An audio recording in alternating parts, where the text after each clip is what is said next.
그 다음에 소개해드릴 묵상집이 재밌을 줄 알았는데 재미는 없을 것 같아요. 그래도 끝까지 한번 가보겠습니다. 몇 번 안 남았네. 날마다 우리를 깨우시는 음성, 마르바던입니다. 우리나라의 가장 유명한 책으로는 안식이라는 책이 아마 가장 많이 우리나라에 팔렸을 것이라 생각이 되고, 또 목사님들이 예배에 대해서 설교할 때 인용하는 문구로 유명하죠. 가장 보기 위한 낭비, 예배라는 책을 쓰신 분이십니다. 여성 신학자이면서 영성 신학자. 이 묵상집 역시 이 마르바던의 그 신학적인 색깔이 잘 드러나 있다라고 생각이 됩니다.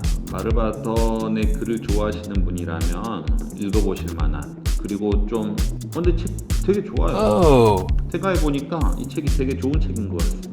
기독교 윤리적 관점에서 약간 비판적인 시각도 담겨져 있고요.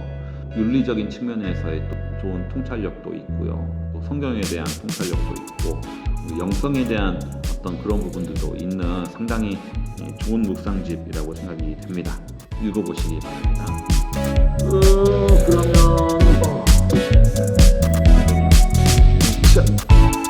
그 다음에는 맥스 루케이도 묵상집입니다. 이분의 유명한 책으로는 너는 특별하다. 동화 작가이면서도 목사님이시면서도, 또 하나 신앙서적으로 유명한 책은 예수님처럼 이라는 책이 유명하죠. 겉표지에 이렇게 쓰여져 있습니다. 예수님은 당신을 사랑하신다. 그러나 당신을 그대로 두시지는 않는다. 그분은 당신이 변화되기를 원하신다. 이 문장이 쓰여져 있는 예수님처럼이라는 책. 저도 그 책은 읽어봤습니다. 이 책도 다른 책의 글들을 이렇게 편집해서 엮은 것이 아니라 직접 쓰신 것 같습니다. 그렇지 않고요. 맥스 루케이도의 책들을 또 엑기스만 뽑아가지고 365일 묵상집으로 이렇게 편집해 놓은 책입니다. 우리나라에는 맥스 루케이도를 좋아하시는 분들이 상당히 많더라고요. 아무래도 글들이 이렇게 쉽게 쓰여져 있고, 책을 많이 안 읽으신 분들도 쉽게 읽을 수 있는, 아무래도 동화 작가다 보니까 그런 장점들이 이 책에 이렇게 있는 것 같아요. 저는 사실 제 취향은 아닙니다. 묵상집도 제 취향은 아니었지만, 이거 뭐야? 민방위 교육 훈련 참석증이 여기 안에 끼워져 있네요. 2011년도에 제가 민방위 훈련을 받았는데, 저는 이제 나라에서 저를 부르지 않습니다. 아무튼 상당히 뭐라 그럴까, 성경을 가지고 상상력 있게 글을 쓰는 어떤 그런 분이시라 생각이 됩니다. 그 다음에는 워렌 위어스비의 책입니다. 말씀으로 채우는 하루. 사실은 이 책을 사기 전에는 이 워렌 위어스비라는 분에 대해서 이름조차 저는 들어본 적이 없어요. 근데 왜 이 책을 샀느냐? 360을 묵상집을 하다 보니까 더 이상 이게 읽을 만한 책이 없는 거예요. 그래서 이 책이 보여져서 검색을 해보니까 유명한 분이더라고요. 그래서 아무튼 이 책을 샀습니다. 목회자들의 목회자, 20세기의 영적 거인, 150권 넘는 책을 저술했다고 하고요. 빌리 그레함 목사님이 우리 지상 최고의 성경 강의 설교자라고 소개를 했더라고요. 그래서 제가 몰랐다는 것이 좀 민망하긴 한데, 그래도 뭐 어쩌겠습니까? 이름을 처음 들어본 게 사실인데. 그 워렌 위어스비의 그 150권이 넘는 그 책의 좋은 구절만 뽑아가지고 만든 책이 아니고요. 이 헨리 나우엔 이 책처럼 본인이 직접 묵상들을 쓴 책입니다. 그렇다고요. 뭐 재미있는 특징들이 많이 있는데, 다른 365일 묵상집은 1월 1일부터 12월 31일까지 각 날짜가 써 있는데, 이 책에는 날짜가 써 있지 않고 1번, 2번, 3번, 4번 이렇게 365번까지 넘버링만 되어 있습니다. 1년 중 어느 때라도 묵상을 시작할 수 있도록 하기 위해서 하신 거라고 합니다. 읽었을 때 나쁘지 않았다 정도. 이제 2권 남았는데요. 이건 제가 이제 작년에 묵상했던 책입니다. 바르트와 매일 묵상. 칼 바르트 아시죠? 20세기 최고의 신학자라고 불리는 칼 바르트의 글들 중에 이렇게 발췌를 해서 짧게 읽으면서 묵상할 수 있도록 만든 책입니다. 칼 바르트는 뭐라 그럴까, 신중통주의 신학자이고, 우리나라에서는 보수 쪽에서는 자유주의라고 욕하고, 자유주의 신학자들에서는 또 너무 보수적이다라고 욕하는 그런 신학자인데, 그럼에도 불구하고 중심에 서서 그리스도 중심, 말씀 중심, 계시 중심의 어떤 그런 신학을 펼쳤던 신학자입니다. 이렇게 유명한 신학자이긴 하지만 근데 글을 이게 너무 어렵게 써요. 문장 하나가 한 페이지에 안 끝나는 거죠. 그러니까 이게 저도 이분의 책은 사서 읽은 건 없고요. 이분의 신학과 사상에 대해 설명하는 책들은 읽어보았습니다. 수업 교재로 사용을 해보았지만 이게 누가 설명을 해줘야만 읽을 수 있는 그런 글들이었던 것 같습니다. 이렇게 길게 말을 하는 이유는 이 책도 어렵습니다. 상당히 어렵고요. 이게 짧게 편집해 놓은 책이긴 하지만 그 짧은 글도 어렵습니다.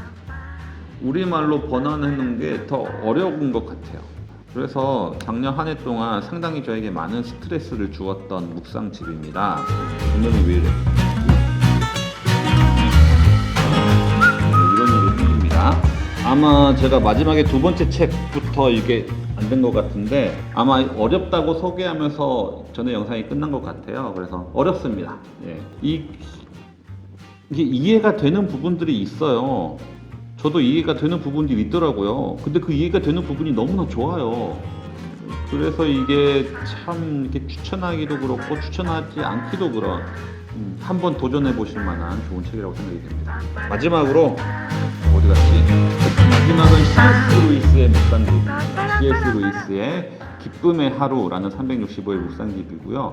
이 책을 마지막으로 소개하는 이유는 올해 제가 하고 있기 때문입니다. 가장 마지막으로 묵상한 날짜가 4월 28일입니다. 지금이 7월이 다 끝나가는데 4월 28일부터 제가 묵상을 못하고 있어요. 지금까지. 그때부터 이게 복잡한데 올해 좀 초부터 힘든 일이 많이 있었습니다. 힘든 일도 많이 있었고 교회도 많아지고 하다 보니까 이게 그래도 4월까지는 꾸역꾸역 하다가 이때부터 제가 저의 개인적인 경건 생활을 놔버렸어요. 지금까지 회복이 안 되고 있는데 3분의 1은 읽어봤는데 3분의 1을 읽어본 저의 소감은 너무나 좋다. C.S. 루이스는 우리나라에서 유명한 작가이잖아요. 유명한 책들도 많이 있습니다. 순전한 기독교라거나 아니면 스크루테이프의 편지 그리고 고통의 문제 이런 책들이 많이 있죠. C.S. 루이스를 좋아하시는 분들이 우리나라에 많을 텐데 그분들은 1년 동안 그 C.S. 루이스의 글들을 읽으면서 묵상할 수 있는 좋은 책이라고 생각이 됩니다. 이런 얘기 있죠. 20세 전에 기독교에 대한 회의가 들면은 칼빈을 읽고 20세가 넘어서 기독교에 대한 회의가 들면은 C.S. 루이스를 읽어라. 그런 이야기가 있지 않습니까? 이 C.S. 루이스 자체가 회의론자였다가 기독교인으로 회심하였기 때문에 회의론자였던 그때 고민들과 그런 것들이 책에 많이 녹아져 있습니다. 그러다 보니까 기독교에 대한 여러 가지 회의감이 드시는 분들에게 많은 도움을 주는 그런 작가이죠. 목사님은 아니시고 평신도 작가이죠. 나디아 연대기도 썼죠. C.S. 루이스의 책들 중에 좋은 글들만 꼽아가지고 이렇게 하루하루 짧게 읽으면서 묵상할 수 있도록 만든 묵상집입니다. 글씨가 좀 너무 연하게 돼 있어요. 이제 글씨가 잘 안 읽히네요. 아무튼 그래서 책을 추천을 해드리면 가장 추천하는 것은 역시 이거고요. 주님은 나의 최고봉이고요.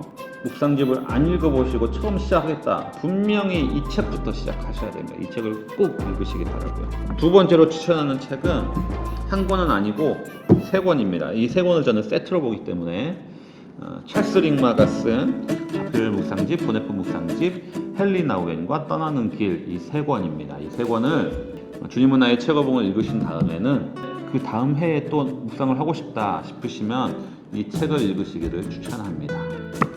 그 다음으로 추천하는 거는 제 개인적으로 헨리 나우엔을 좋아하기 때문에 헨리 나우엔의 영혼의 양식 한 번쯤 읽어보실 만한 좋은 책이라고 생각이 되고요. 그 다음에는 마르바던입니다. 날마다 우리를 깨우시는 음성.